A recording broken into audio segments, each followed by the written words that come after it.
Welcome to this live class with Teacher Class. Today, our speaker Raisa is going to be taking you all through Google Classroom, the widely spoken about virtual teaching tool. We're very excited to be doing this with you all today. We will be starting in a couple of minutes, but before we start, we would really like it if you all would share your name, your city, and your school with us in the chat box below.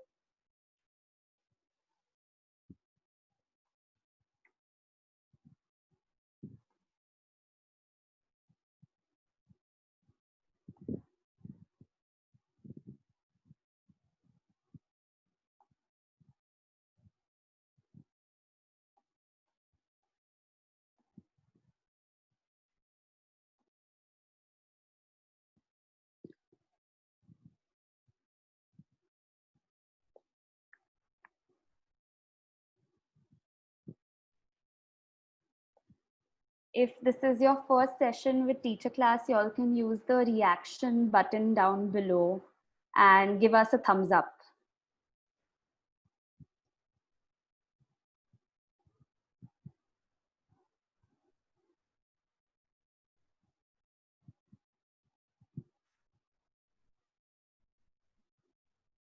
For those of you who are not familiar with Zoom, if you all cannot hear us, you all can just look at the chat.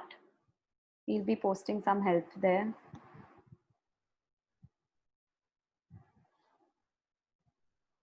If you're not able to hear us, please join via audio. Also, I've shared the instruction in the chat. Thank you.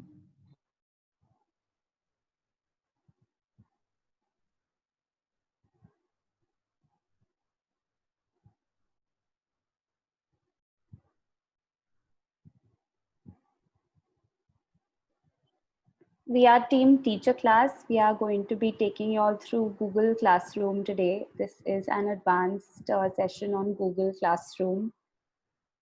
We will be covering more features of it and the student view of Google Classroom in today's live class. We conduct 3 live classes every week on very popular virtual teaching tools. And we will share links of how you all can sign up for future live classes. We're very excited about connecting with all of you today. For those of you who have just joined, we are all introducing ourselves in the chat box. Please type in your name, your city, and your school name. If you all would like to also introduce what classes you all are teaching, what subjects you all are teaching, you all can go ahead and do that as well. We love connecting with the teacher community.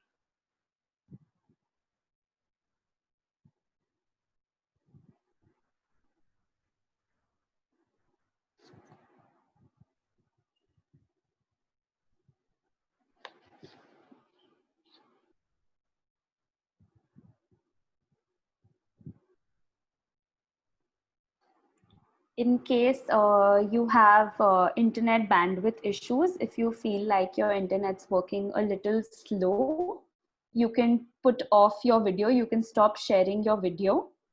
There will be an option in the bottom panel which says stop video. If you do that, your internet should probably get a little better. You'll have the option of doing that as well.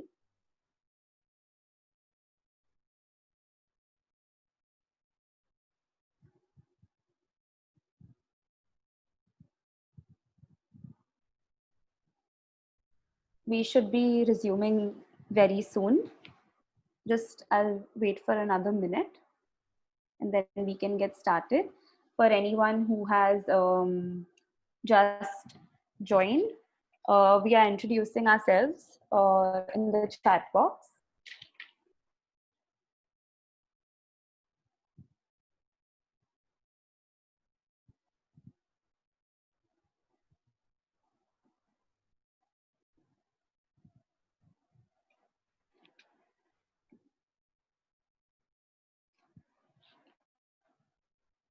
Okay, it's 3 o'clock, so I guess we will get started now.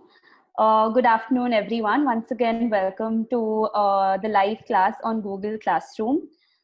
We are Team Teacher Class. My name is Trisha, and I am the moderator for today.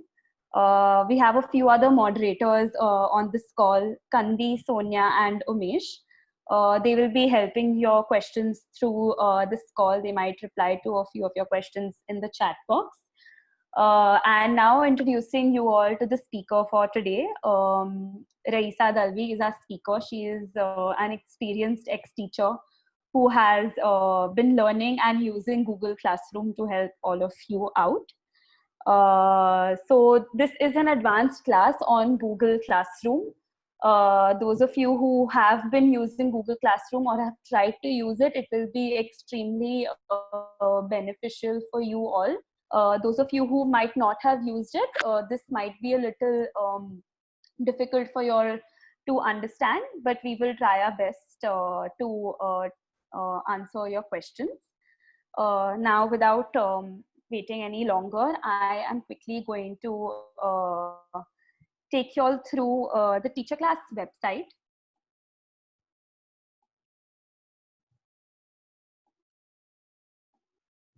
So if you want to visit the Teacher Class website, you need to click on teachaclass.org.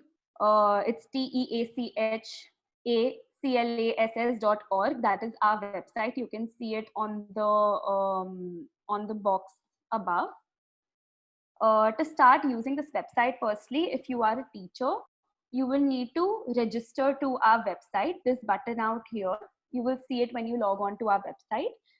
It just captures basic information about you, like your name and your email address, so we can add you to our community of teachers. Some important features about our website is what I will take you through right now. Our tool repository is a place which has the latest education tools, and we often update this. These particularly help with the virtual classroom setup. As you can see, these are a few tools which have been tried and tested by our team. I'll quickly take you all through what this looks like. So I'm going to visit Google Classroom, and as you can see, this basically explains to you what Google Classroom is, what are its features, what are some of its benefits. There are a few useful links out here. So we have this popular questions and doubts, which is an FAQ document. These are questions that teachers have asked in the past. They're very popular questions, urgent doubts. You will find them in this document out here. If you click on it, it opens to a document. Another feature of our tool repository are these live tutorials that we have created, which are both available in Hindi as well as English. So these tutorials actually cover the basic features of Google Classroom, and they're also available for other tools that we have featured on our website.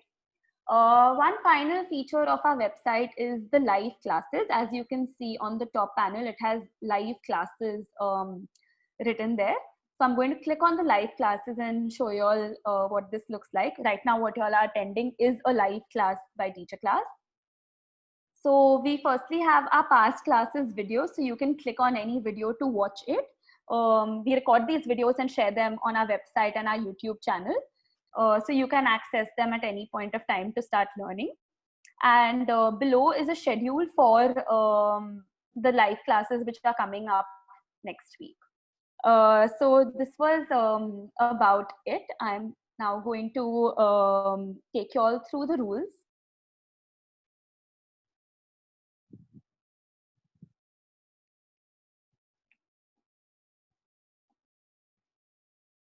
Just 1 second. So before we start, I just want to take you all through a few things that we need to be following in this session. So firstly, we are recording the session so that it can be available to many more teachers later. We will also be sending you all a form after this session. This form will just help us improve our processes and have better sessions for you all. So please take a minute to fill it.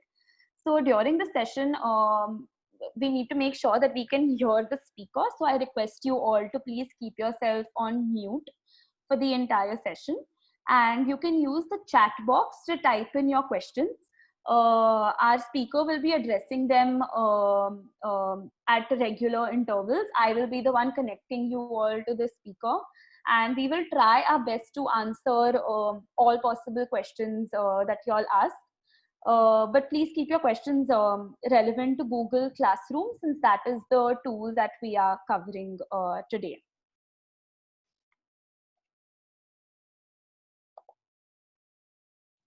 So now, before handing this over to our speaker for the day, Raisa, I'm quickly going to launch a poll which has two simple questions. I request you all to answer these questions with extreme honesty. You will be able to see these polls on your screen now.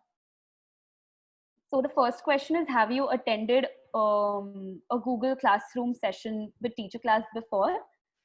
Please select the option between yes and no. And the second question is asking you, how comfortable are you with instructing your teachers to use, your students to use Google Classroom? You can answer one if you have not tried to, or if you cannot instruct your students on Google Classroom at all. If you have tried it before, you can select question 2. You can select option 2.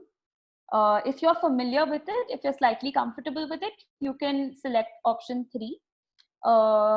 You can select option 4 if you are very comfortable instructing your students on Google Classroom. And 5 if you are extremely comfortable with it. So we have had responses coming in now. I will run this poll for a minute more. And I encourage you all to please participate in this poll, as it will help us make the session more fruitful for you. It will help us understand how comfortable you are or not. There are 2 questions in this poll.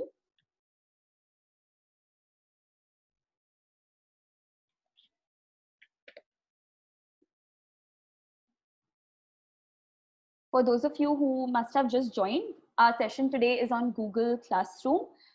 We are running a quick poll to understand whether you have attended a Google Classroom session before, and if you are comfortable with it or not.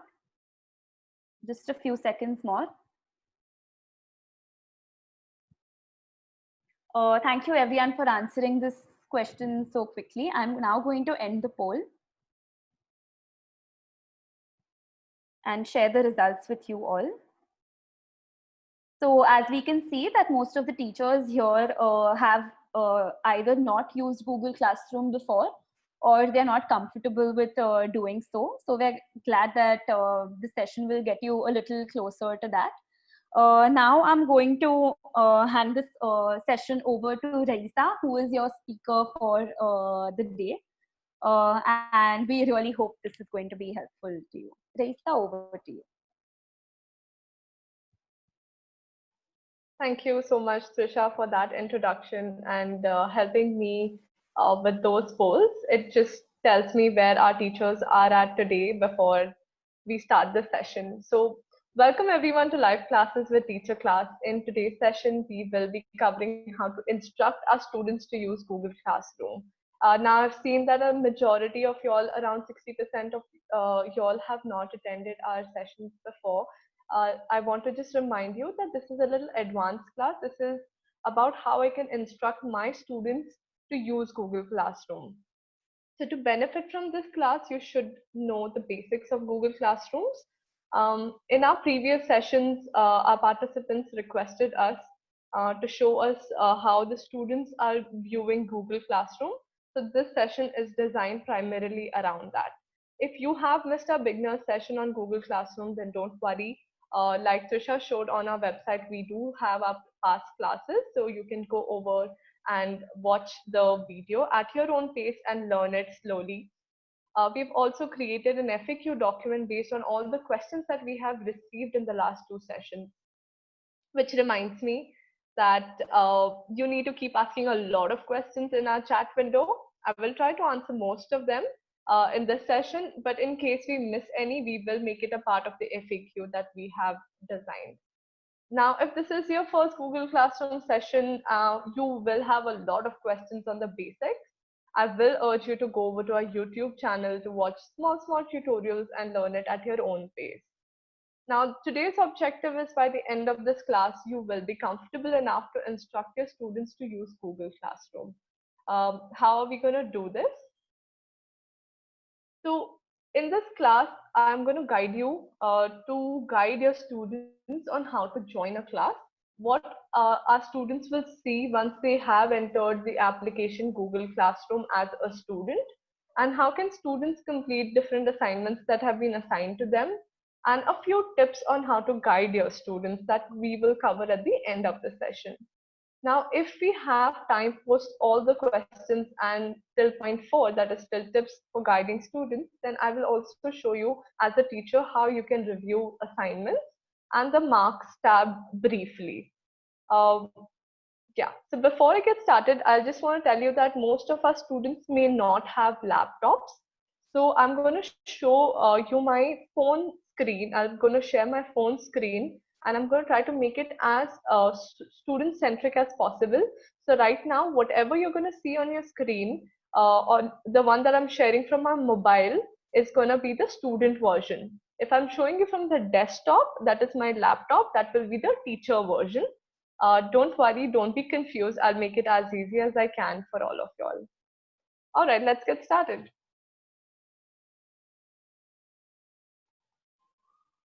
So this is my teacher portal of Google Classroom. Just give me a moment to minimize all my other screens. All right, thank you so much. Okay, so this is how Google Classroom looks like for a teacher. This is my class, this is my class code. We have our various tabs, that's the stream tab, the classwork tab, the people tab, and the marks tab. Let me just scroll over them very briefly for everyone to see. So this is my stream tab, classwork tab, where I have already assigned a lot of classwork to my students. The people tab, where my students are, my students and my co-teachers, if I had any, would appear over here. The marks tab is going to show me a tally of all the students and their marks that they have attained so far.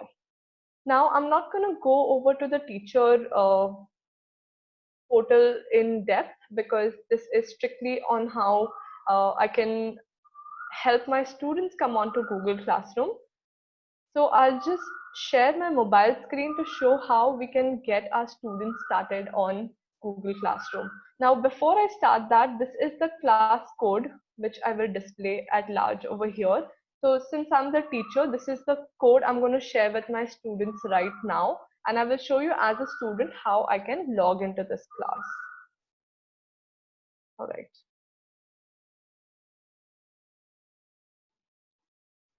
So I'm just going to take a moment to share my screen on my mobile phone.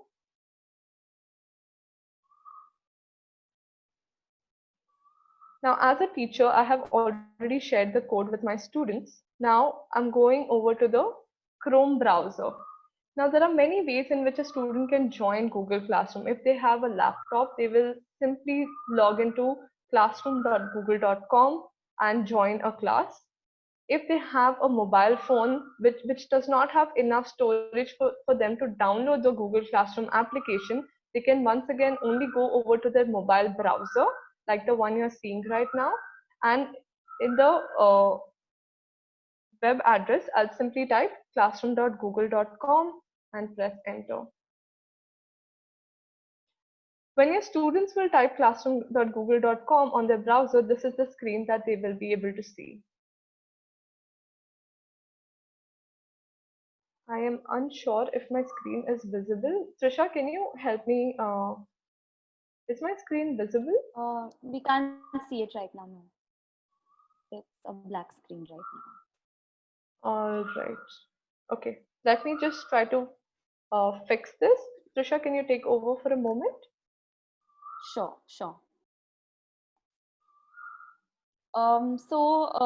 Raisa is just going to quickly fix her screen issue. So we've had a question from teachers asking, do you need a Gmail account or a G Suite account to get started? So even if you have a personal Gmail account, which ends with @gmail.com. That is sufficient to use Google Classroom. But you have to make sure that all your students also use @gmail.com for them to be able to access your Google Classroom. If you are using a .org or .edu account, even your students need to be using the same kind of account to use Google Classroom. If y'all have any questions, y'all can post them in the chat box and I can help y'all out with them. If you need to learn the basic version of using Google Classroom, we have pasted the link of that in our chat box. So you can just look at the link in our chat box. All right. Trisha, thank you so much. I am ready with my screen. Thank you so much, Trisha, for keeping our participants engaged. Really sorry for that technical glitch. Okay, so I'm going to go over to my search box, like I said, and I'm typing classroom.google.com. Now, our students can also download the application of Google Classroom, which is definitely recommended because the Classroom application will give students different notifications for when they are using Google Classroom. Now, since I have a lot of accounts on my phone, I'm just going to sign into a student account to make this easier. So just give me a moment. So Debbie is the student who is going to be signing up to Google Classroom for the first time. So all your students will have to do is feed their email addresses and password and get started with Google Classroom. Now I have already entered it before this class. So it's just I'm just directly logging in. Please give me a moment. It's the internet which is making the logging in process a little slow. All right. Now this is what your students will be able to see. This is the first time that the student Debbie is logging into Google Classroom. So I will click continue over here and I will show you, I'll try to use my pointer to show you how to join the class. So now I'm a student of a teacher and all I have is a code with me. So if you can see over here, this plus icon, this is the icon that I am going to click on right now. Joining a class, and my teacher has shared the code with me, that is PPRAZSP, and I'll click join.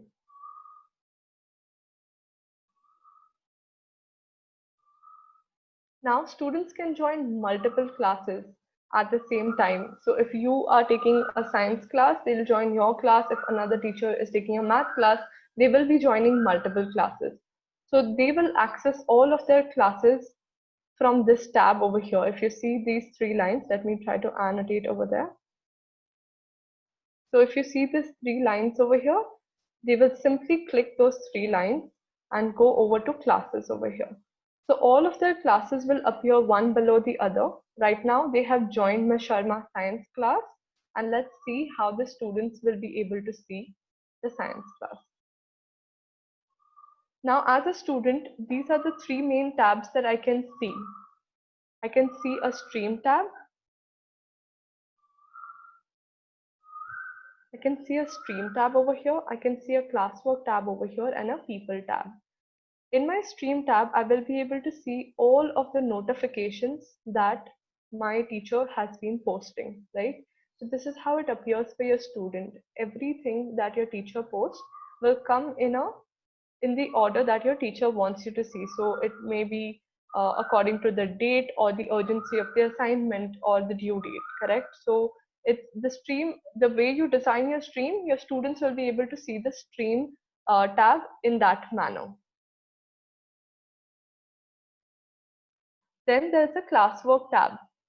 Now here is where previously as well, in the previous class, I was giving a tip as to why we need to organize our classwork so that our students will also be able to see the classwork in an organized manner.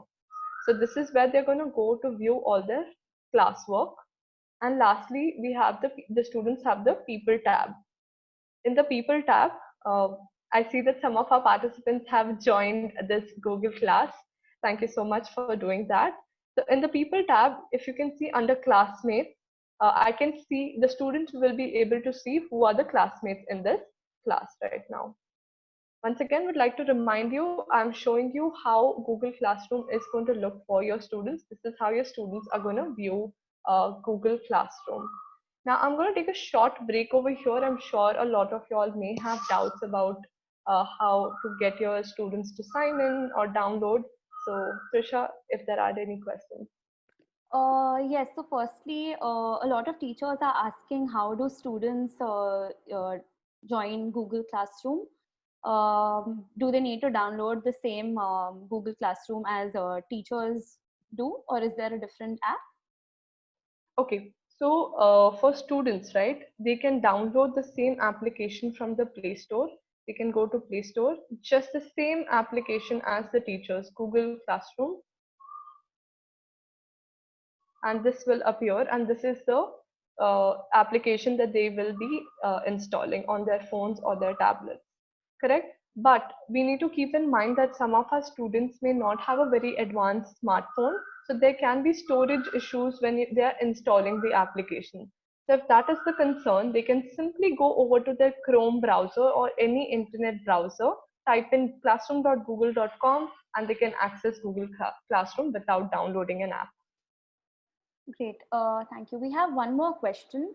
A teacher asks why she cannot see the grade section in the classroom. Is this because she is using the mobile version of it? Okay, so as a teacher, you will be able to see the grade section only on your desktop or your laptop as a teacher. A student will be able to see overall grade, but they don't have a separate tab for it. They go over to their classwork, and here is where they will be able to see their overall grades. So students do not have a separate grades tab. Okay. Thank you so much, Raisa, for answering that. Again, if you could just explain whether what kind of account is required to sign in. We have a lot of Sure. questions on that. And is it possible to do it through Google Meet? Okay, so for Google, for Gmail, any Google Suite account, you will need to go through either a .org account, that is your enterprise account, .edu account, that is Google for Education, or you have your .com account, which is available to audiences at large. Now, currently, I'm using the .com account because most of our students and teachers in India do not have .edu accounts. So I'm going to show you this platform that I'm showing you right now. I'm using a .com account.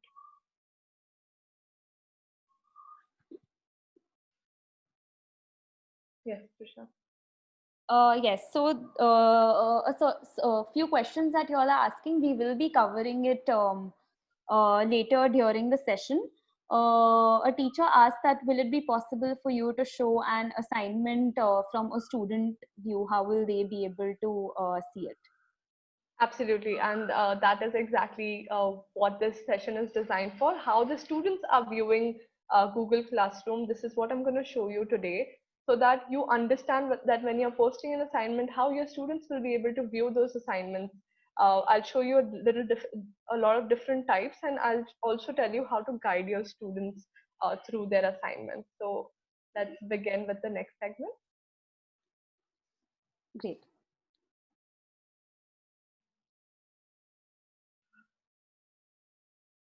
All right.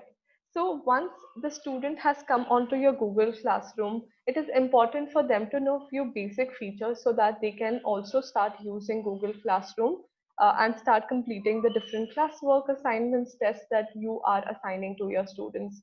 Now, there's a simple way of the students to know all the things that are assigned to you, or assigned to them.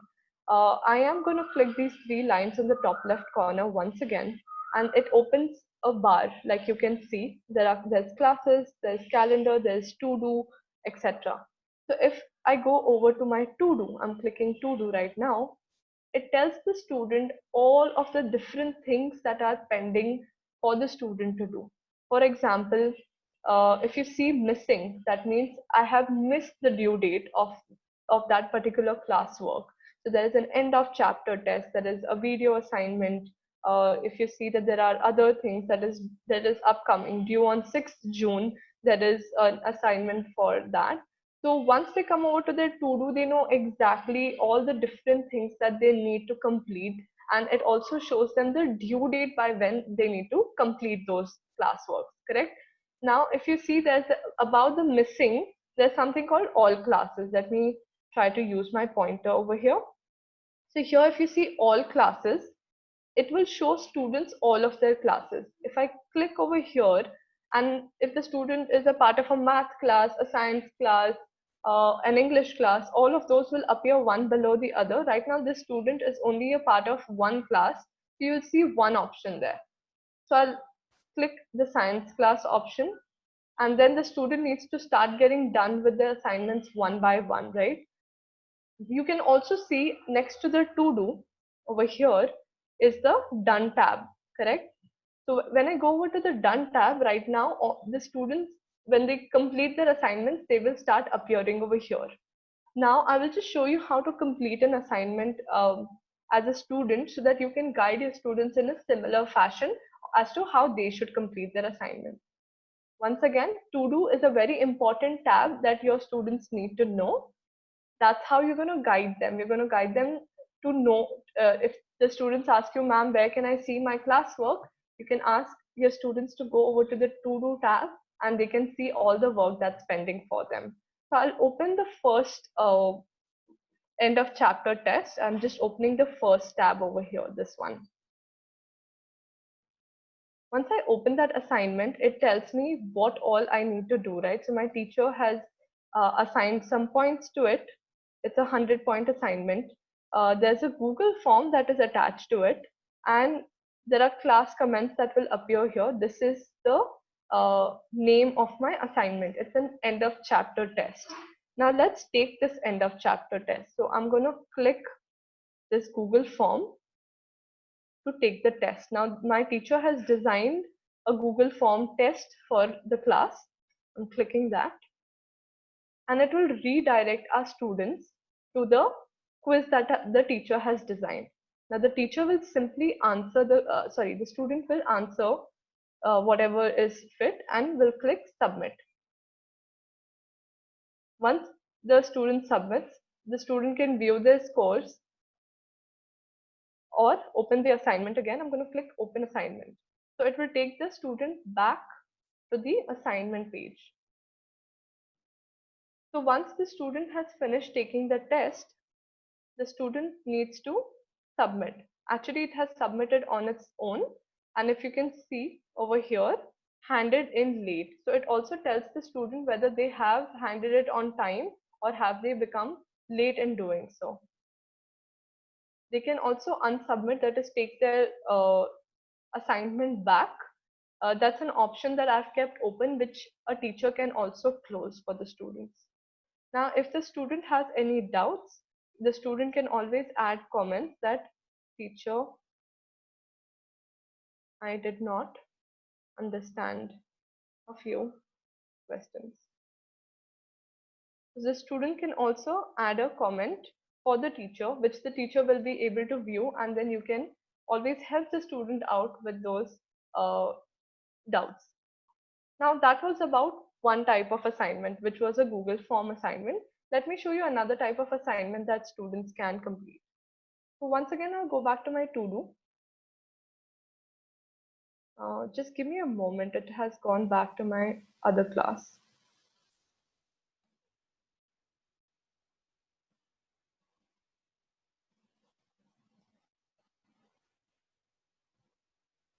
So like I said, I have multiple accounts over here. So it keeps going back to my original account.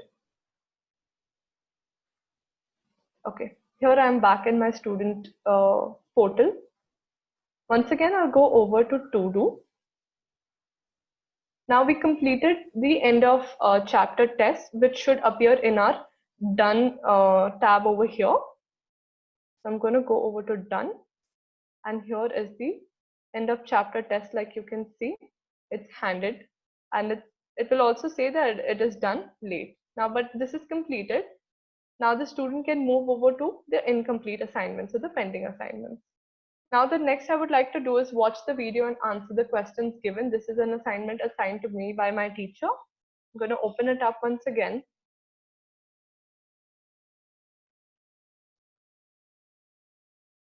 By clicking on it. Now here is the assignment that my teacher has posted.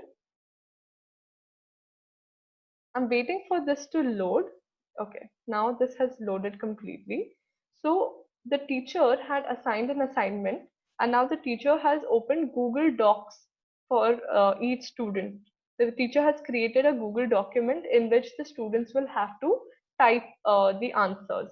So as a student, you will guide as a teacher, you will guide your students to open the document with their name. So if you can see Debbie student 2, I will guide my students to open that document. So I'll watch this video first that my teacher has posted. My audio is off from my phone. So once I finish watching this assignment, this video, I have to answer questions in this document right over here. I'll just annotate. So this is the document that I'm gonna complete after watching this video as a student. I'll open the document. These are not problems that your students will face because they will be having only a single account logged in. Since I have multiple accounts logged in, I am facing this issue right now. So over here, if you can see, there is a pen icon, which means edit. So the students will click this pen icon over here and simply type in their answers. And it will be auto saving since it uses Google Documents.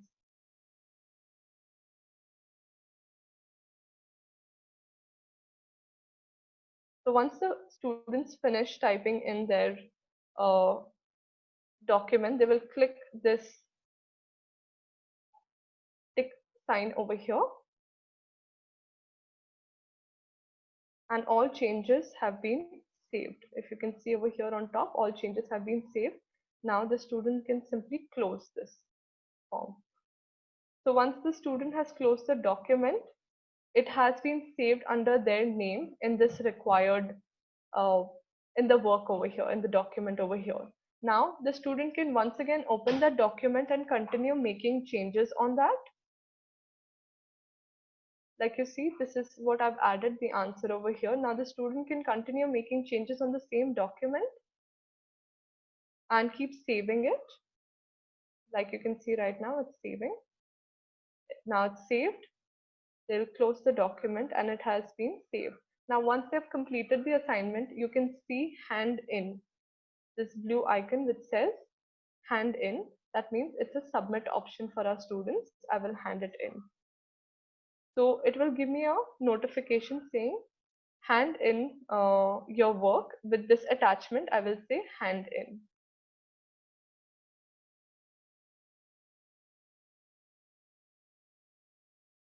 What this will do is it will submit my assignment to my teacher. With this attachment right now, it's loading.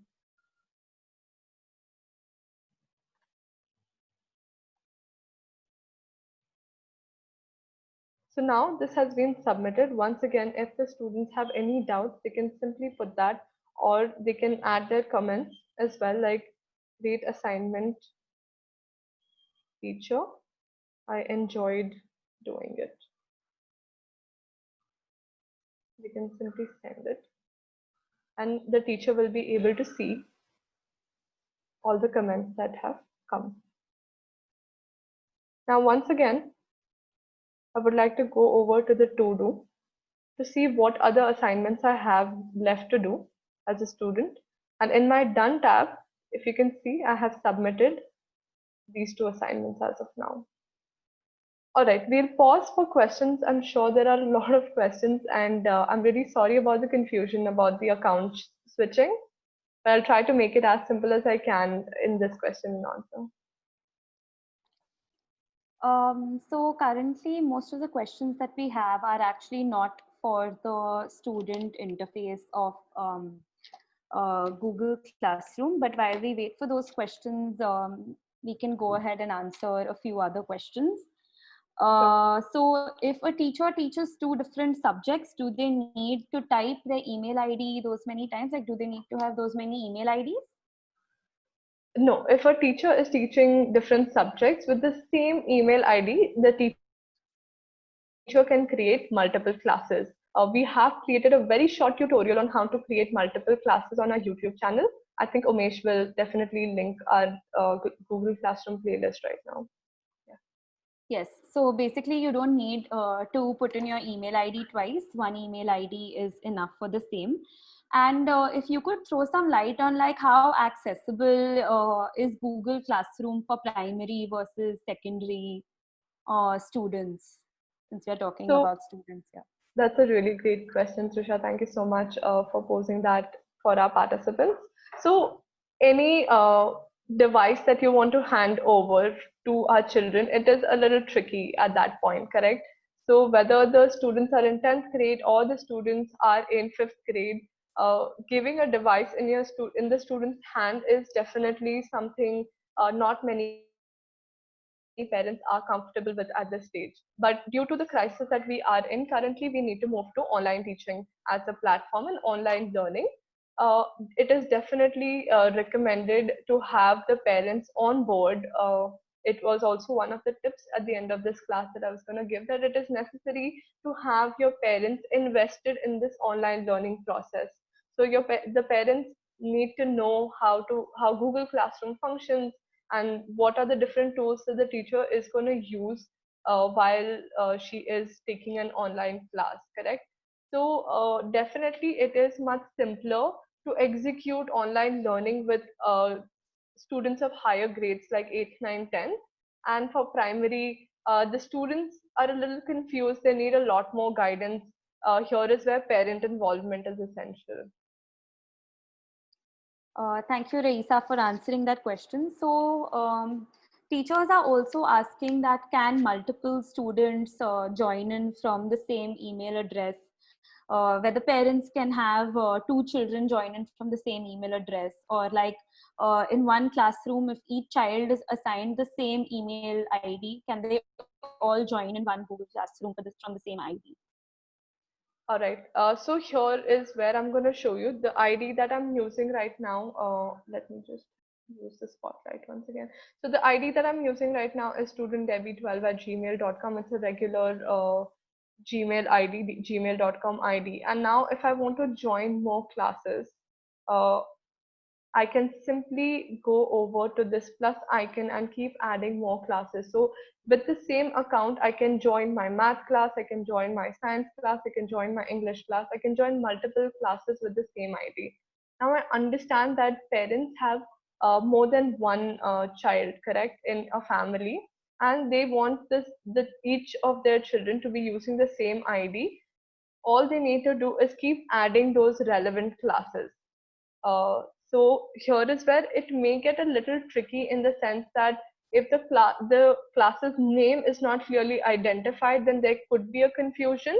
But I can join any number of classes. So if Debbie was a parent right now and she had two children, that is one is in 5th grade and one in 7th grade, she can add 7th grade classes as well as the 5th grade classes to the same email address. But what about like a single classroom? If we have a lot of like, if all the students in standard 5, can they all log in from a single email address? That will make it very, very difficult to track progress and submit assignments. So if there are students from the same class, each student must have their individual IDs. If you just want to assign reading material and things like that, I think those things would be possible. Right. But when it comes to taking any kind of assignments from the students, then you cannot be using one email Correct. ID for all the students of the classroom. Just, I think we can take another question about language. That is Hindi typing possible in Google Classroom? I think it should be possible. I had heard of it previously that there is a software that we can download, some application that will help us. I will still get back. We will put this as a part of our FAQ document after doing a little more research on it. Thank you so much for those A lot of beautiful the questions you all are asking, we have a tips and tricks coming up at the very end of the session that we will be answering. So if you all stay till the end of the session, I'm sure a lot more questions will be answered there. All right. Thank you so much, Trisha, for that. I will just go a little deeper in the student view of Google Classroom. Now, our students, the student that I'm using the account for has completed a couple of assignments. Some of them have been handed in late, some are due, that is upcoming right now. So the first thing, like I said, is to ensure that our students understand where they can see all the work that's assigned to them. That is in their to-do section over here. Here is where they can note it. But there are also other important sections that our students need to know, that is the stream tab. Now you're going to use the stream tab as a teacher to post any announcements, reminders, anything that you need to tell your parents, like it's a holiday tomorrow, or there will be no classwork that will be shared tomorrow. All of that will be done from the streams tab from the teacher, right? And when the teacher posts such a post, it will appear on the stream tab for the students. It will not appear in the to-do. In the to-do, you will only be able to see the classwork that has been assigned to the student. But the stream tab is mainly for, it obviously tells you the classwork, but it also gives you all the schedules and announcements that the teacher posts. So you need to make sure that the students know how to differentiate between a to-do tab, a stream tab, a classwork tab. These are three important tabs that your students are going to work with. So this is the stream tab, which where the students are going to see all important announcements, and if there is any assignment that is posted newly, that will all appear on their stream tab.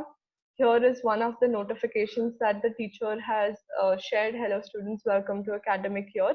So if you see this post is, if you see, this post will not appear in your to-do, and it's an important post, right? That you want your students to know, or you want your students' parents to know. So hence the stream tab is also equally important. The next tab that I'm gonna take everyone through is the classwork tab.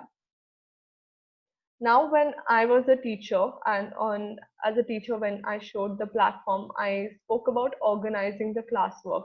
Now, if you see the classwork over here, the student will be able to see the classwork in this manner.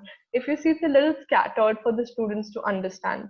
Here is where the teacher needs to properly organize the classwork in different topics so that the students are able to differentiate what lesson is happening. Are these notes? Are these assignments? Etc.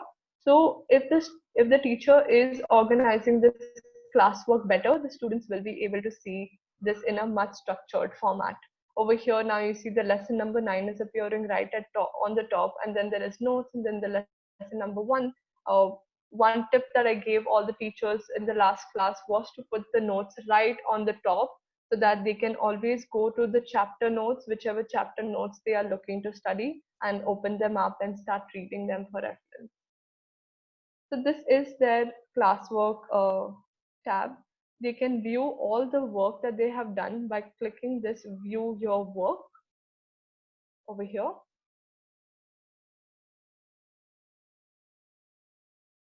So over here, if the teacher has corrected the assignment, the student will be able to see their scores over here, and also an overall score of their performance throughout since they started on Google Classroom.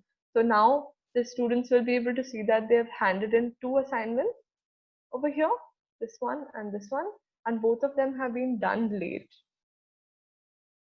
They can also open the assignments from here to know more details. Now, what this is telling is that you have not attached your work yet. So the student has not completed this work. So it's giving that prompt right now.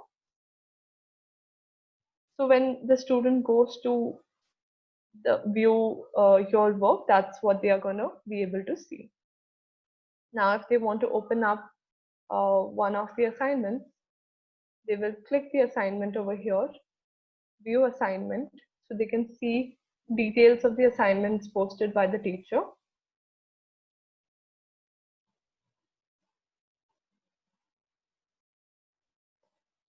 They can always ask teachers for comments over here if they have any doubts before they submit the assignment. So I don't understand how to do this assignment.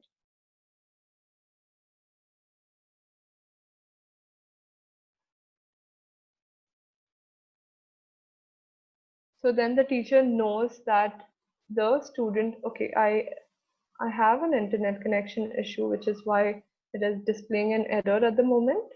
Give me a moment. Try again. All right, we will come back to it later, but in this private comment section is where the student can post doubts before submitting the assignment or before starting the assignment. Here I'm creating a copy. Your students will be able to create a document in which they will complete this assignment. Yeah. Now this document is ready with questions that my teacher has assigned. I'm going to click it open. And there are two questions in this that my teacher has assigned to me. What is heat, and state 4 properties of heat. The students will click this pen icon over here to start editing, and they can simply type in their answers. Heat is a form of,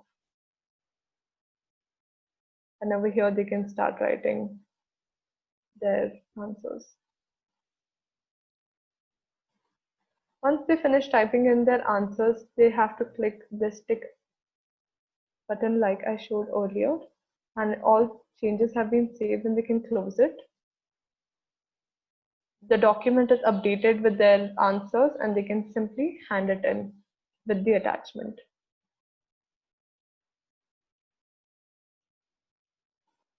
So if you see, the interface is pretty simple even for our students. It'll just take them some time to get used to different aspects of Google Classroom. We'll take a break once again to see what kind of questions that our participants have right now. Thank you so much, Raisa. We do have a few questions. Before I get into this, I would just like to encourage all of you that if any of you know the answers to questions asked, please feel free to answer them. Earlier, we were asked the question of whether typing in different languages is possible.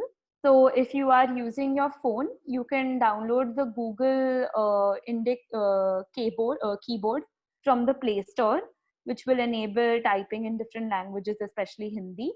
And if you're using a computer or if you're using a Windows device, it is possible via Microsoft Language Input tool. So you can download one of these to type in different languages. So thanks a lot, Jayant teacher, for answering this question. Another question that we have is if a teacher types on stream or if a teacher sends anything on stream, will children receive a notification over email? Yes, they will receive a notification over email if they have kept their email notifications switched on. There could be times where parents will switch off the email notifications since too many of these posts are coming in. Here is where it is recommended for the students to have the application downloaded because that will appear as a notification in the notification bar. Okay, thank you so much, Raisa. We have a few more questions which are actually from the teacher interface. Sure. That can teachers hide participants from other participants? Can students view other students in the in their class? That's a really good question. So like I said, this is the student platform. The third tab over here is the people tab. Now over here, what can the students see? The students can see who are the teachers who are there on this class and the classmates. But can they do anything with the classmates? Right now I'm clicking it, clicking my classmates, and nothing happens. It does not open any tab. Now on the stream tab, the students will be able to post a post on the stream tab only and only if the teacher enables that function. Now, I as a teacher think that it would lead to a lot of unnecessary posts, and important posts will be, getting deferred, or they would go down and they will lose their importance or significance. So I've kept the stream posting on stream option closed for my students right now. They will be, Okay. however, able to comment on every post that the teacher has posted. For example, now the teacher has posted this new assignment over here on June 2nd. If I have a doubt, I can just add a class comment saying, ma'am, please help. And I can post it, which all my classmates will also be able to see. Now, this is also something that the teacher can control. The teacher can stop commenting as well, like stop a child from commenting as well. I think that as a teacher, when you're just beginning Google Classroom, it is better to keep the comment section switched off and keep only private comments switched on, because it will just help with the students unnecessarily posting things that are not required onto the stream. Okay, thanks for answering that question, Raisa. Coming back to notifications, so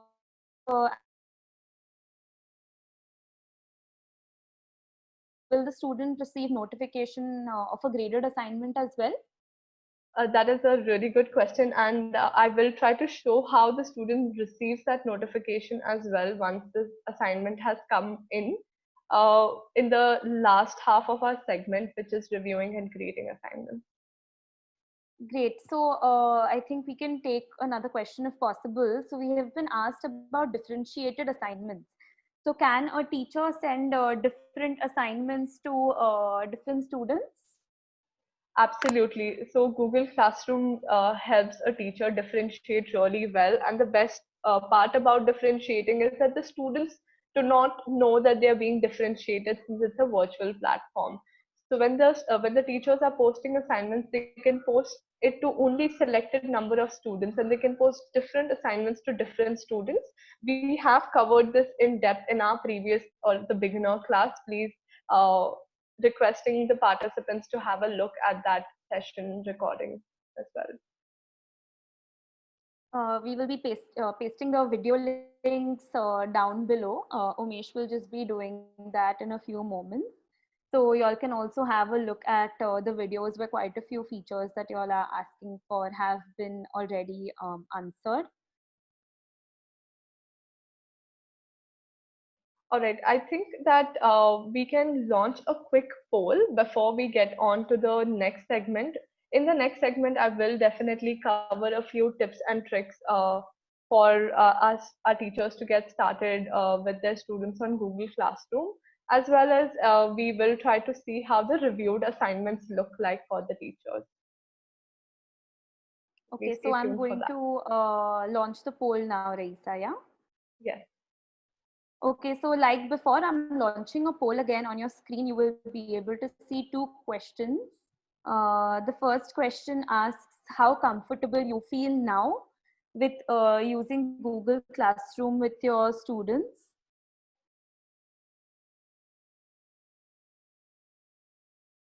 You can answer whether you are comfortable guiding your students or not. You can be as honest as possible in this question. There are two questions in this poll. The second question is how would you rate the session? Teachers, y'all don't have to be kind to us. Y'all can be as honest as y'all have to, as this will only help us improve the quality of our live classes. We've had about 50 teachers answered. I am waiting for more teachers to answer. We will be going over some tips on how to get started with Google Classroom with our students, as well as I will try to show the teacher interface of how I can review assignments if time permits. So please stay tuned for that. Hang in there. There's still a lot of exciting piece of this class left. Thank you so much for all the participants who are sharing their opinion through our polls. Just a few minutes more. Thank you so much for answering our questions once again. The first question is asking you about your comfort level with Google Classroom now. Will you be able to guide your students on it? How comfortable are you in guiding your students? This is an advanced class on Google Classroom, which talks more about how students view the platform. Thank you so much for participating, all of you, for asking questions as well as solving doubts of other teachers.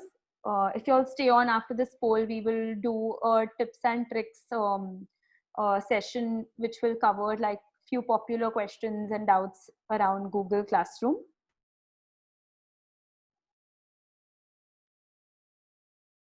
Just a couple of seconds more before I end this poll. If you all have any questions, you all can post them in the chat box. And if time permits, we will try and answer as many questions as possible. Once again, this is an advanced class on Google Classroom.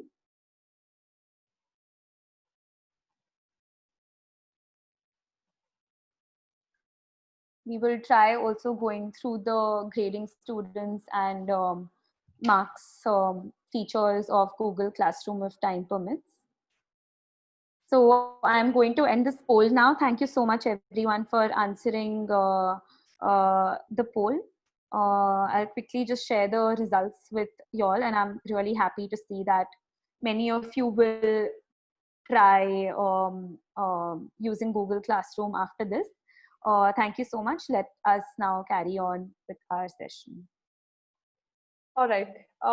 A few tips that I have, or some learning that I have developed while I was doing a research on Google Classroom, and how easy or difficult it is for our parents to be able to guide their students onto Google Classroom.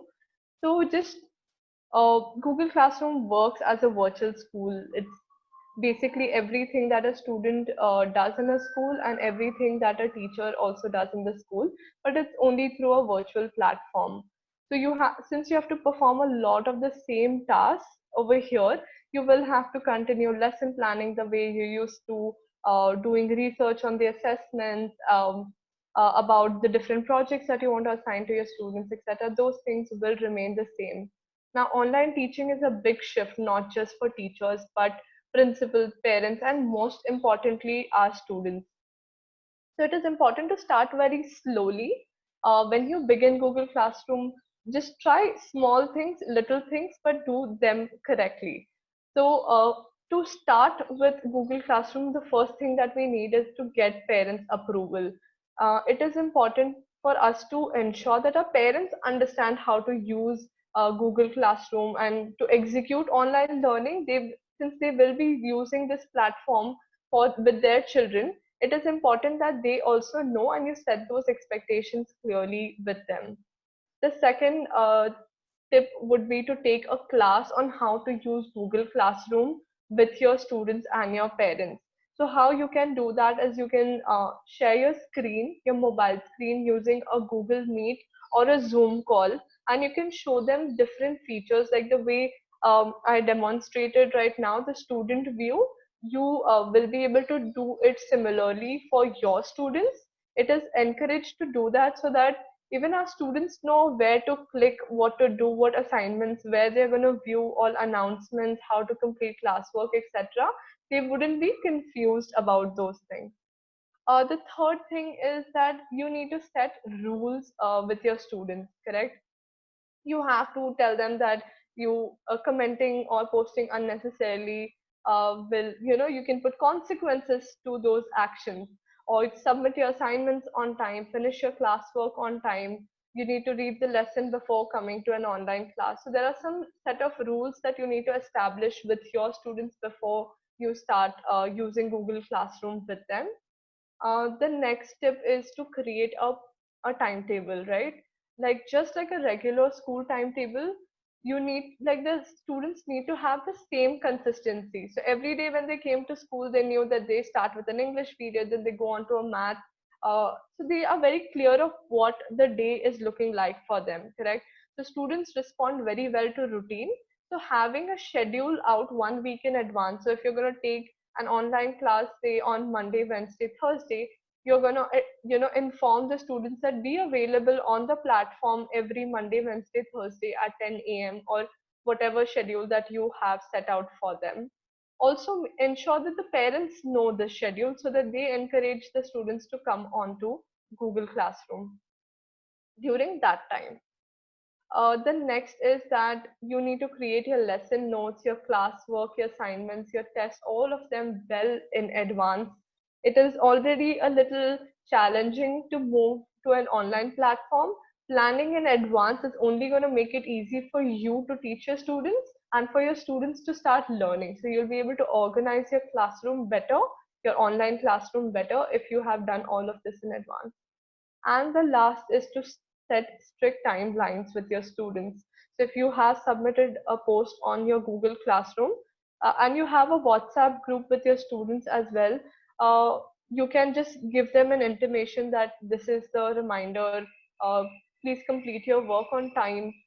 Give them enough time to complete it. So one thing we need to keep in mind is that our students may not have all the resources they need to complete the assignment. So give them enough time, but the timeline should be a strict timeline.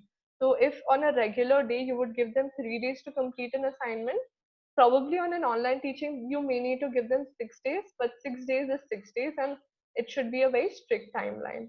So these are just a few things that I have learned along the way that works when you are starting online teaching. We have also written a blog on how can we practice, what are the best practices for remote teaching. Um, you guys can read that if you find that helpful. Now I'll go over to the last segment, that is, as a teacher, how will I review the assignments that the students have submitted. So let me just shift my screen once again. Now this is my teacher portal. The one that I was showing you from the mobile phone was a student version, correct? So now in my teacher portal, I will go over to my to-do.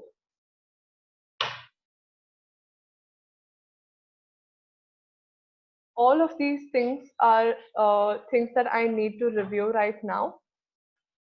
So if you see that 5 students have handed in this assignment and 3 more students are yet to hand in, I can simply click this assignment.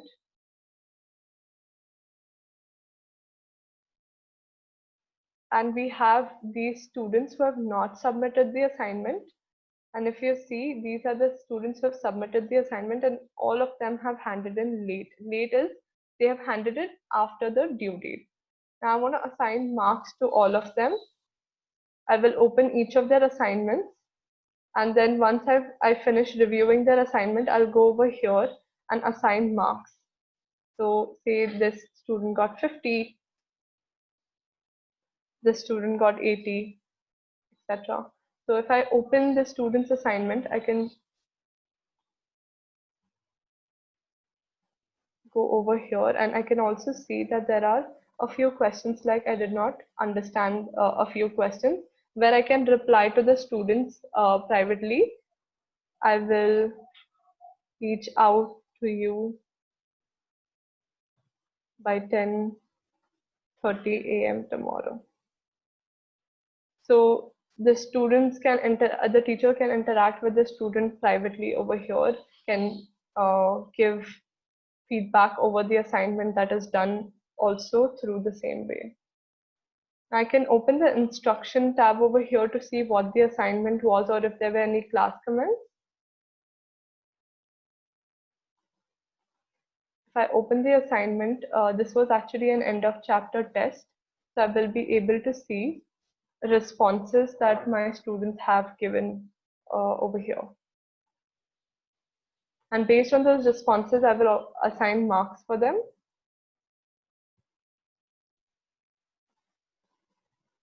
I'll go back to my test.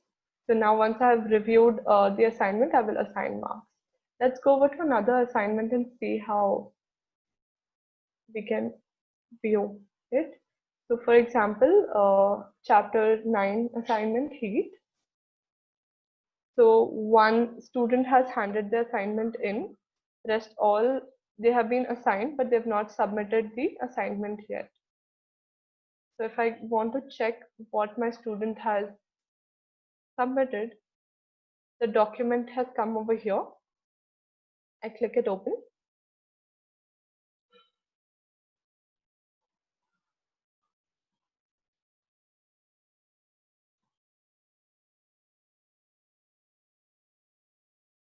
Now this will open the document that has been submitted by the student. I check the answers. I can leave comments over here. So,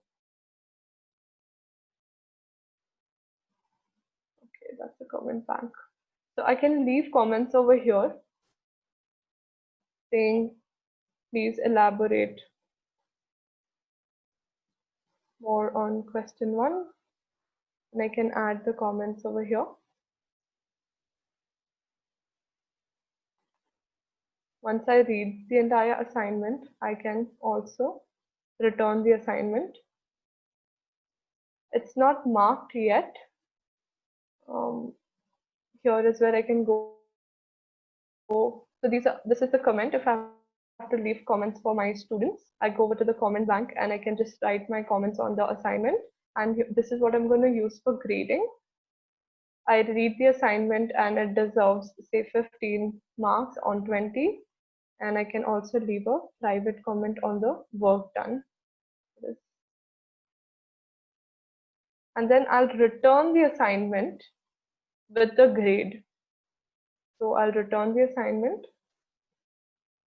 Now, once I return the assignment back to the student will be able to view your comments as well as see their marks and anything else, any other changes that you have done to their document. Let me switch over to my screen, mobile screen as Debbie and show you what that looks like for the student. Raisa, another question, like since we are on grading the assignment, is there any way for a teacher to grade the assignment but not show the marks to the student? Okay, that's a great question, and we covered that in our FAQ as well. So if you're not gonna show the marks to your students, then the marks will not appear even in the marks tab.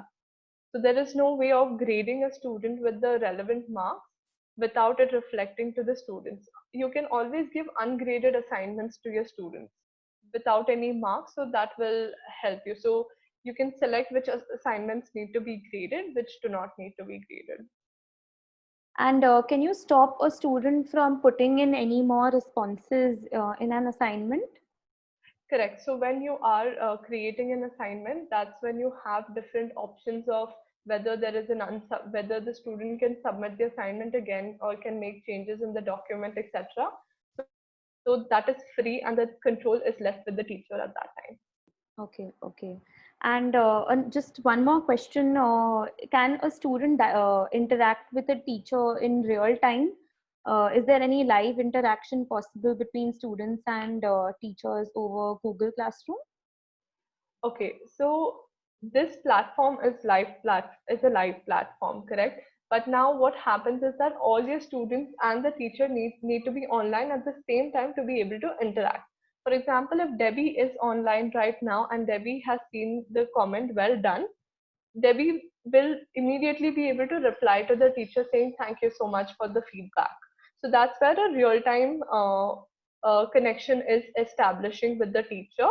But if the teacher is offline and Debbie has come at a later time, say in the evening, to check the assignment that has been returned to her, then it's not possible to interact at the same time. Great, thank you so much. All right, I'll just show you Debbie's version. try to share my screen.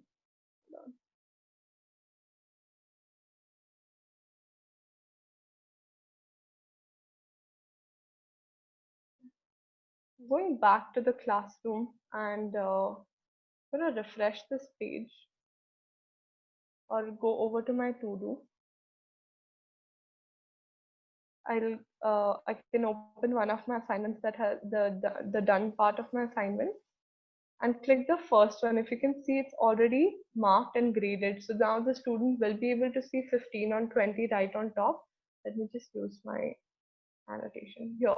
Here is where the student will be able to see their marks. If I go down, here is where the student will be able to see your comment and will also be able to reply to you similarly, right? Thank you. Sure. So the student will also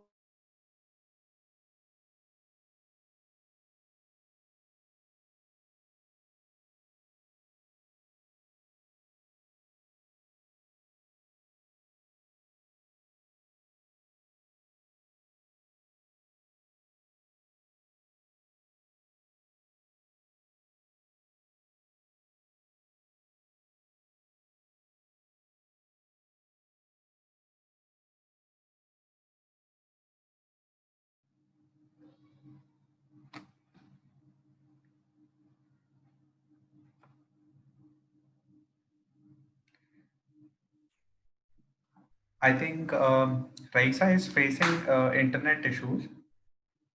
So while she's trying to figure out, so I would share the link to our YouTube channel where you can find the tutorials for Google Classroom, both in English and Hindi. So these tutorials are in detail and you can actually watch these tutorials and you can know the teacher side of the tool. Hi Umesh, Also, back. okay. So, Am I I audible? think, yeah. So, okay, guys. So now, Raisa is back. So please have a look at our tutorials so you can know more about the teacher side. Yes, Raisa, over to you. Thank you so much, Umesh. I'm really sorry about the technical difficulty. I just dropped off the call. All right, so this is the student screen, and now the student has been able to reply to the teacher, as well as the document that the student submitted is also there. Now the teacher has enabled resubmitting the assignment. So the student can actually open the assignment once again, make changes in the document if the teacher has left comments. So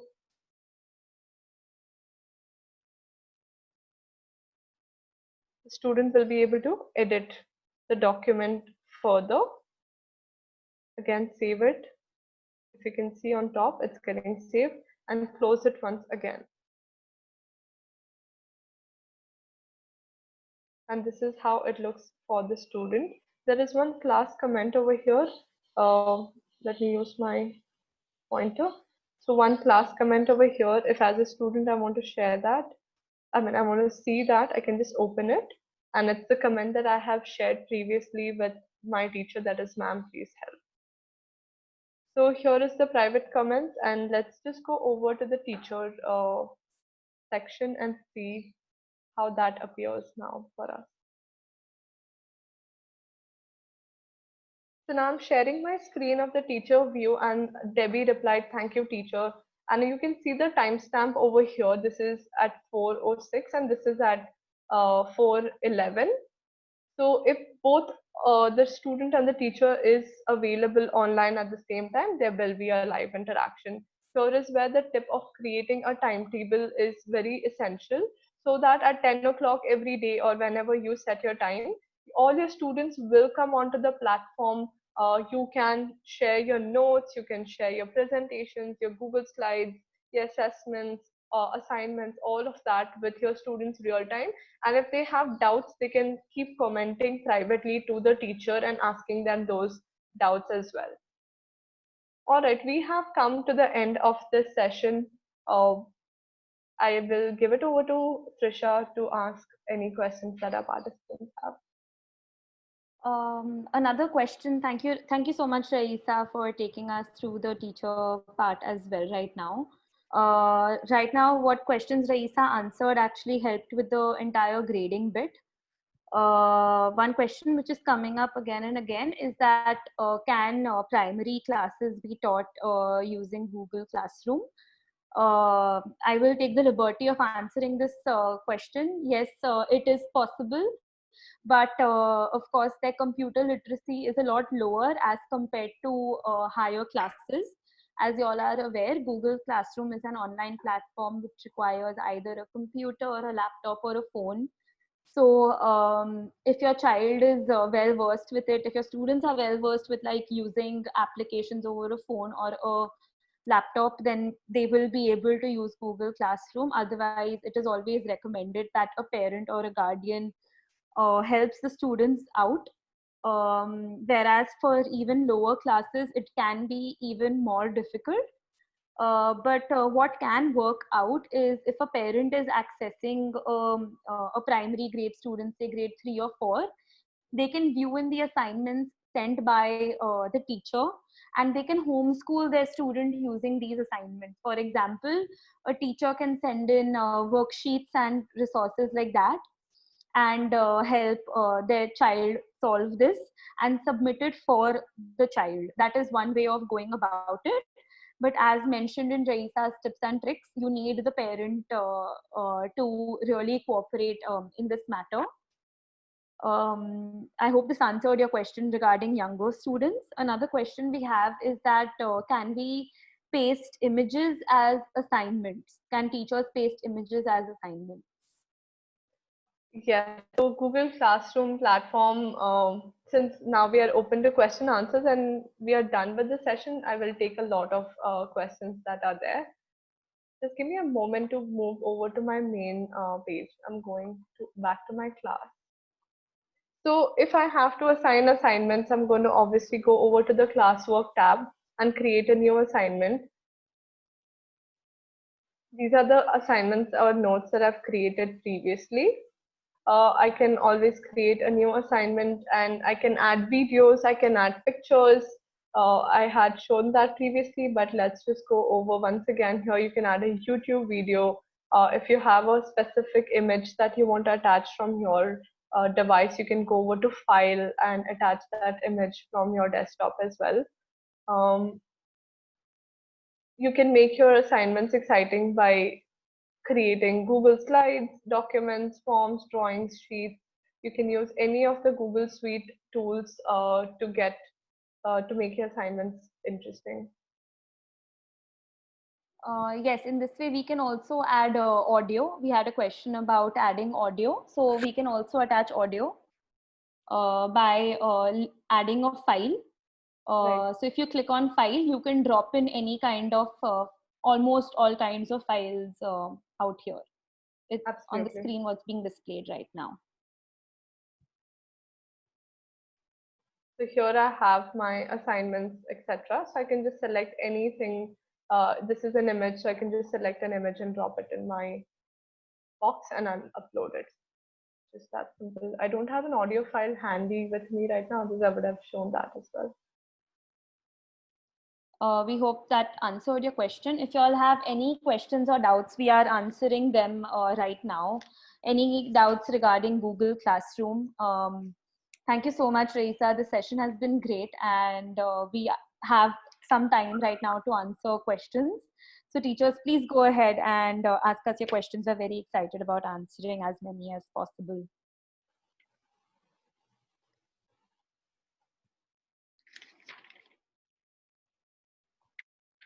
If your question has been unanswered, you can please send it again in the chat box.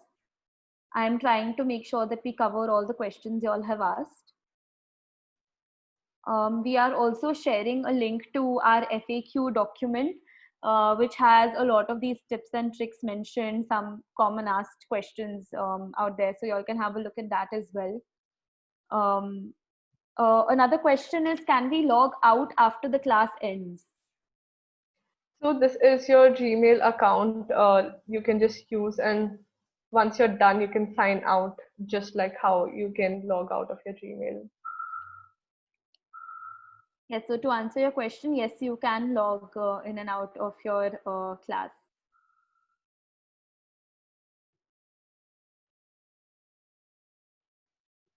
So a question out here says that students getting invited to join a class is one way of coming into a class. Can they also join the class directly? Uh, like I showed in the beginning of the session, once the student has the code, the class code, they can simply go over on the plus icon, join a class, feed in the code, and they automatically have access to your entire classroom. Yes, so to repeat that, yes, all the student needs is a code. It's a simple code with a few numbers and alphabets. They just need to type that into Google Classroom. Another question, we've answered this before, is can we remove a person if they student if they have been added by mistake? Absolutely. So I'll go over to my people tab right now. And we have a lot of our students that may have been added by mistake. I can click any one of those students.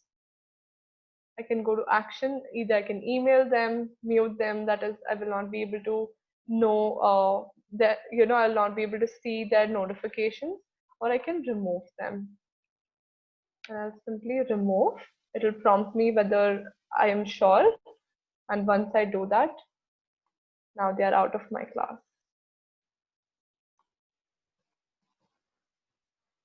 Great, thank you so much for answering that question, Raisa. We have a few questions on attendance as well, taking attendance in Google Classroom. Right. So there's a very nice and a simple way of taking attendance. You can put a recurring post that will go out every single day, and your students will simply just have to answer a yes or a no. There are many creative ways to do that. As a teacher, you can explore different ways. Here, for example, I can put a question. Are you present here? And it can be a short answer question. You can make this ungraded. And every time that you have a class, for example, your class is on a Saturday at 10 a.m. So you want to keep your attendance open till 10:10. All right. So your class is actually starting at 10 a.m., but you'll keep your attendance open till 10:10 a.m. just so that in case your students log in a little late. And you will keep students can reply to each other option closed.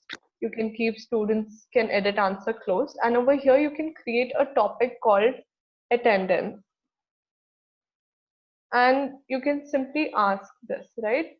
So what will happen is when the student, you can schedule it, sorry, you won't add a due date, you will schedule this post actually. So let me just edit that.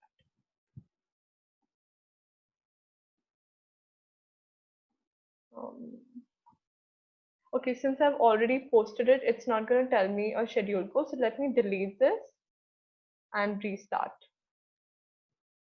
In the meantime, you guys can keep your questions coming. For anyone who's confused about what is going on right now, Raisa is taking us through how you can use Google Classroom to take attendance. We request you to please put in any questions that you have in the chat box below. One thing I would like you all to note is that remember, Google Classroom is a tool to collaborate with your students, to give them assignments, to accept their responses, and to grade them. Google has a whole lot of other apps and tools with which you can conduct live classes, like how you all are attending this live class right now. You all can have students attend your live classes. There are a whole lot of different tools by Google. There's also Zoom. So you all can explore those tools as well. In fact, in our tool repository on www.teacherclass.org, we have curated the best tools that you all can use. So you all can check that out as well. Raisa is currently showing us how to schedule attendance on Google Classroom.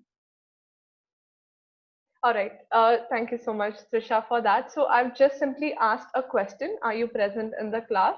It's a short answer question, and I'm scheduling this post. So my class is starting at 10 o'clock on Saturday, that is 6th June. I'm scheduling this post for 9:50. This question is going to go live for my students at 9:50, and the due date is 10:10. Correct? So over here you see it's not come under anything right now. It's a scheduled post. So what's going to happen is that on Saturday at 9:50, this post is going to go live. And when my students come in, the first thing they need to do is answer this question. So they will be able to answer this question in a yes. Of course, if they answer the question, that means they're present. So all they need to type is a yes. And if your students have come in after 10:10, because we have set the due date for 10:10 a.m. on the same day. So if they come in after 10:10, you also know which of your students have logged in late. So you can question them and ask them, why is it that you have come in late? So this is something that you can set as a structure, as a practice before every class. And once you have created an attendance post, you don't have to keep recreating it. All you can do is reuse that post. So right now I can't reuse this post because it's not a post that I have posted, it's a scheduled post. But if I have a post, let me just quickly create one since we have the time.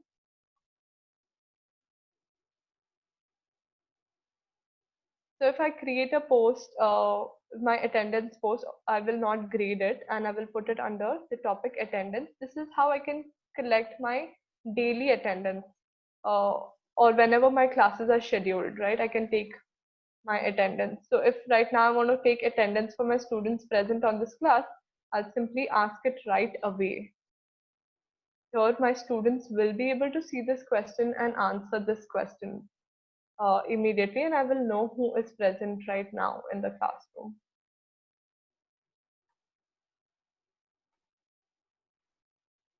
Thank you so much, Raisa, for helping with that.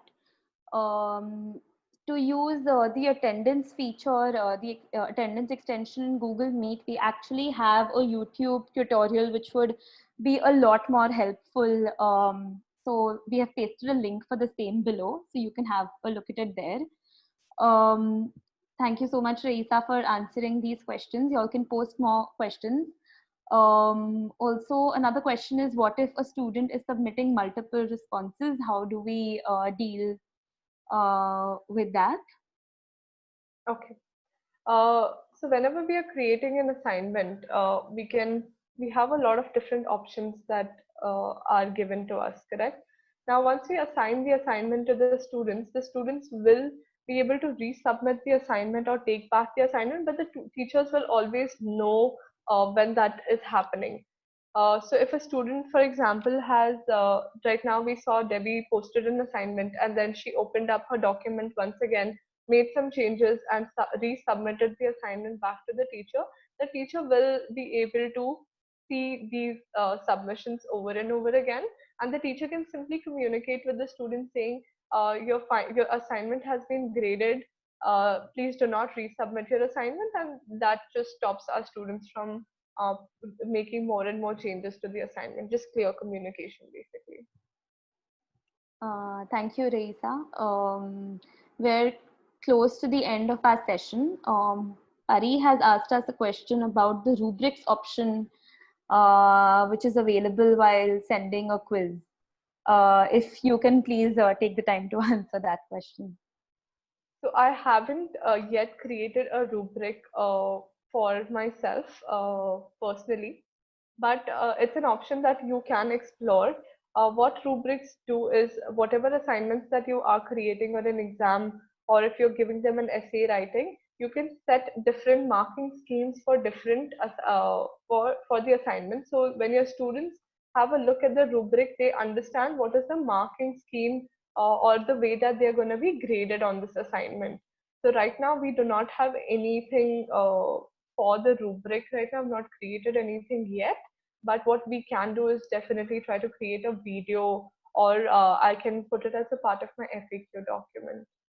Pari, thanks so much for that question. We will try to get get faster in creating these videos for you all. Thank you so much for the question.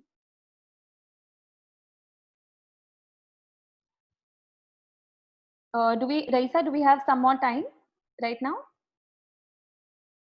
Yeah, we do have a few more minutes. Yeah. Okay. Before I get into the next question, we will be sharing next week's schedule with you all. Feel free to sign up for as many sessions as you all can. Another way you all can help us out is by giving us a shout out on social media. If you teachers are on Facebook, on Instagram, on Twitter, this would really help us spread the word about what we are doing. It will help us reach more teachers just like you who could really get some help from us. You can find us as Teach a Class on Facebook, Twitter, LinkedIn, Instagram, YouTube as well. You all can hit the subscribe button on YouTube. Show us that we are helpful. It will motivate us to keep working harder for you all every day. Umesh has now shared links to our social media.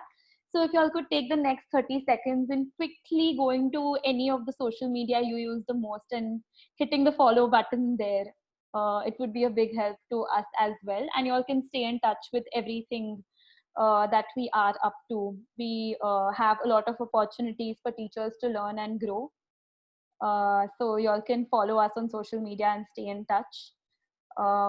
Yes, so now coming back to the question, is it possible to cancel a class which was created for practice? Yes, absolutely. I can show that right away as well. So all of my classes as a teacher will show up over here on the tab which is on the left hand side. I simply click these three lines over here. I can go over to my classes, and since you can see this is zero class and I've not posted anything, it's a dummy class that I've created. I can simply archive this class. Now what happens when I archive this class is it goes away from my panel, but the beautiful thing about it is I do not lose the data that I have stored over there. So if I have to reuse any post from that archive class, I can still continue to use them.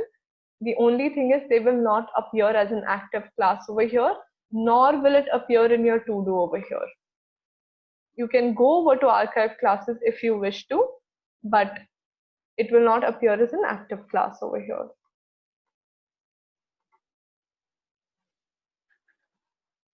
Thank you, Raisa, for answering that question. I am just going to wait if we have any more questions coming up, or we can move on to ending this session. It was a privilege for us. I would like to just take a shot at Pari's question once again with regards to the rubric. Now, while I don't have a rubric created, I can just show how to create one. So when I go over to the rubric over here, you can see that you can add different criteria that you're using to evaluate your students' work or the performance, correct? And you can be as descriptive as you want in your rubrics. And students will also receive a copy of this rubric with their assignments. What happens is that the students will be able to see on what basis is my teacher grading my assignment, correct? So if I am giving an essay writing assignment and it's of 5 marks, so I can allot marks, correct, over here, say grammar or spellings. So for spellings, how many points would I give? Like how many points would it take? Say that for spellings, I'll give rank it 2, and the description for every wrong spelling, 0.25, sorry, 0.25 marks will be deducted. What rubrics help to do is it makes the student understand how the points have been distributed in the assignment. So if a 5 mark assignment has been given to them, they know how many marks is for spellings, how many marks is for grammar, how many marks is for sentence constructions, etc. So you can just use your rubrics to make the students understand how to complete their assignment. I hope that answers your question, Pari. We will still try to create a video on the same. It's a really helpful feature for teachers to use. We have not received any more questions. So before we end this session, in the chat box now we are going to send a feedback form. So we request you to please take a minute and fill in this feedback form. It will only take a minute. It will help us become better at answering your questions, at creating these kind of sessions for you all. We want to get better every day. It will just take a minute. Thank you so much for being such engaging participants, for using the chat box so generously for all of your questions that you have posed to me. It helps me also develop a better understanding of what the teachers out there are looking for. I hope to bring more such detailed sessions on Google Classroom for all of y'all. Thank you so much for bearing with our technical glitches that we had during this call, and I sincerely apologize for that. Thank you, Raisa. It takes a lot of effort to create these kind of sessions, just like how we all create lesson plans to teach our students. We require to do the same to conduct these live classes for all you wonderful teachers. Before we end this meeting, a last request to all of you. We have our website where you can have a look at the different resources that we share. We have a YouTube channel which has these kind of tutorials. We will also post a recording of this live class soon on our YouTube channel. In case you have missed anything, you can visit our YouTube channel and find the recordings there. We also send out a weekly newsletter. I'm sure many of you already received this weekly newsletter. Thank you so much, everyone. In case you haven't filled out the feedback form, the link is available in the chat box. This brings us to the end of the session. And you all are free to leave this meeting now. Thank you so much.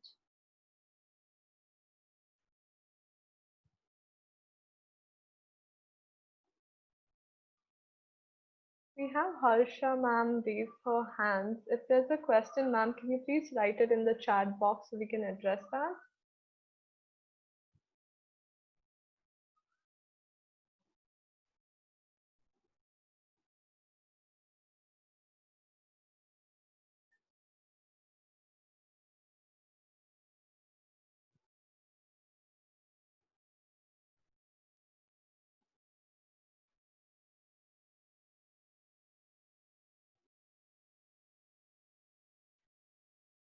We will be ending this meeting in the next 10 seconds. If you have, okay, we have a doubt.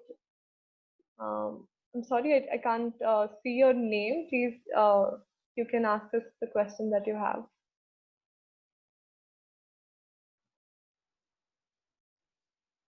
Yes, sure. Please go ahead and ask your question.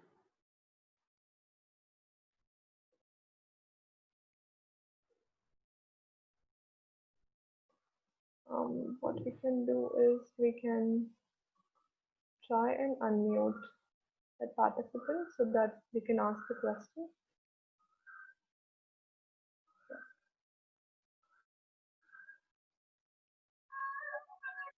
Yes, ma'am.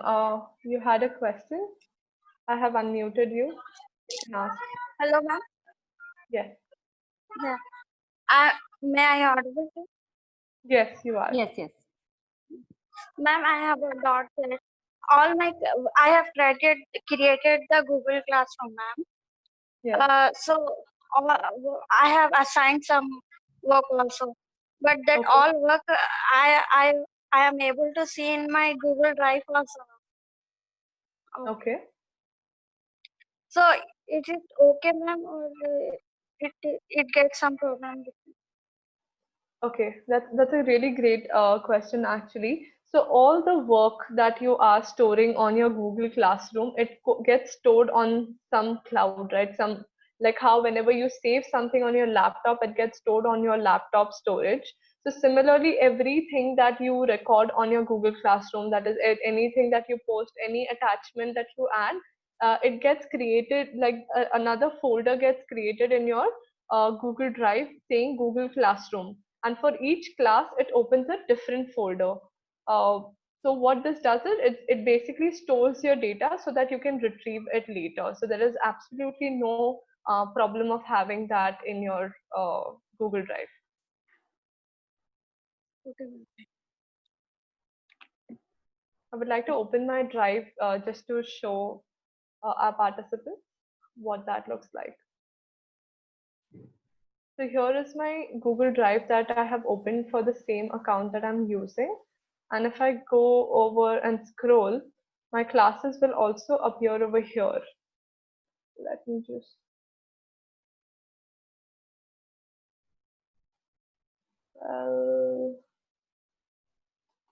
hold on. Then go to my classwork and class drive folder. Yeah. So I can access my class drive folder through the classwork and class drive folder. So what this does is basically, okay, in classroom. So I have to look for classroom in my Google Drive. Yeah, here. So I open the classroom and all of my classes will come as separate folders and all of my data will be stored over here. So that's completely fine.